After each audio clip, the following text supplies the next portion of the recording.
tu as une prothèse de hanche et ça te fait mal et tu te demandes qu'est-ce que tu peux faire comme exercice, dis-toi que déjà, la posture, si tu es là, tu n'auras aucun problème et que si tu es ici, tu auras des problèmes. On va te dire ne pas tirer sur la prothèse, ne pas faire d'étirement et c'est vrai, des 2 à 4 premiers jours, il ne faut absolument pas faire d'étirement. Dans les 2 semaines qui suivent, il ne faut pas en faire non plus, le corps est en train de travailler, mais passé 6 semaines après l'opération, tu peux recommencer doucement à étirer pour retrouver de la souplesse. Les tissus, si on a opéré, on opère soit par ici, soit par devant. On va passer au travers les tissus, on va tout enraidir de par l'opération. Tu as de l'inflammation qui va se créer et tout va se coller. Et donc après, tu auras certes une prothèse, mais tu peux avoir des adhérences qui t'empêchent de bouger correctement et tu peux même avoir des douleurs hein, si les nerfs sont pris dedans. Donc il va falloir étirer les fessiers, étirer les adducteurs pour essayer de retrouver une absence de douleur. Alors tu vas voir, facile, petit étirement simple, tu risques rien. Tu te mets comme ça et tu fais ça.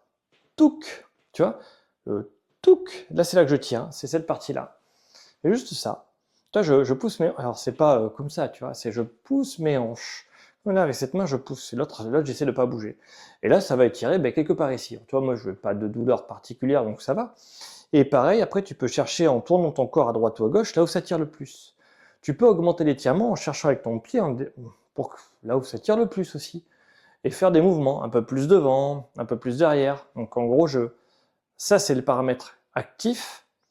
Et tu peux chercher en étant plus en avant, plus en arrière, en bougeant ta hanche d'un côté ou de l'autre. Et là, tac, je tire. Ah, mais c'est celui-là qui me fait mal. Bon, mais celui qui me fait le plus mal, j'attends. Dis-toi que pour que l'étirement soit efficace, il faut au moins 45 secondes, sinon ça ne marche pas. Moi, je te conseille sur quelque chose de raide de tirer doucement et 3 minutes. Comment je sais que ça va mieux après? C'est qu'après, quand je marche, je dis ah, mais tiens, je bouge mieux. Et voilà, tu as réussi, hein, tout simplement. Alors ça, c'était pour les adducteurs. Me dire, oui, mais moi, c'est les fessiers, j'ai même des sciatiques. Qu'est-ce que je peux faire? Alors, je vais te montrer un étirement assez simple qu'on peut faire, que moi, je propose à mes patients qui sont tout raides. Et tu vois, ils sont tout raides, ça va pas trop, ils peuvent pas trop bouger, ils sont plus tout jeunes. Et bien, moi, cet étirement-là, j'aime beaucoup. Tu vois, je croise ma jambe ici. Rien que ça, si ça tire dans les fessiers, et ben, c'est un étirement, tu n'as pas besoin de plus. Hein. Il faut déjà être capable de prendre cette position. Une fois que tu arrives à prendre cette position sur la chaise, eh bien, tu vas mettre de la pression ici, un tout petit peu, mais t'attends doucement que ça lâche. Moi, j'aime bien faire ça, parce que j'ai la flemme. Mais si tu n'as pas trop la flemme, tu peux faire ce mouvement-là. Il y a d'autres manières de le faire. Alors, on va faire par exemple comme si j'étais au fauteuil. Hop là, je ramène ça. Et pour une fois, j'ai préparé quelque chose. Ici, tac. Alors imagine que je suis au fauteuil et donc là je vais pouvoir amener ma jambe et la croiser par ici. Tu vois, je la croise. Donc, je vais faire avec l'autre jambe, je suis ici au fauteuil. Tu vois, je suis au fauteuil tranquillement, là j'ai amené ma jambe et je vais la tirer. Je prends mon pantalon et je tire. Et là ça peut tirer mes fessiers de ce côté ici là. Là ce ne sera pas le même étirement, ce ne sera pas au même endroit. Et bien je vais essayer d'amener et de ramener ça vers moi. Et tu vas sentir que ça tire. Ça marche aussi. Les muscles fessiers, il y en a plusieurs. Et donc, tu peux essayer différentes formes d'étirement pour aller mieux. Mais je te montre celui-là qui se fait au fauteuil et l'autre qui se fait sur une chaise parce que c'est les plus pratiques. Alors, une astuce de plus, c'est que tu peux essayer de faire du palpé roulé. Donc, palper et rouler. Tu vois, je palpe et je roule. C'est une forme de massage.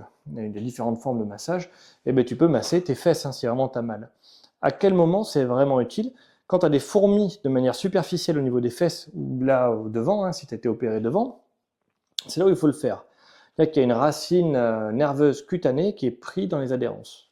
Et il va falloir simplement l'étirer, redonner de la souplesse. Soit ici, tu prends le pli de laine et tu tires, tu palpes et tu roules, ou les fessiers. Et les douleurs superficielles sous forme de paresthésie, c'est-à-dire sous forme de fourmis, vont diminuer et ça ira mieux. Voilà. Je parle vite, mais j'ai bu beaucoup trop de café, je me rends compte. J'espère que c'est quand même compréhensible.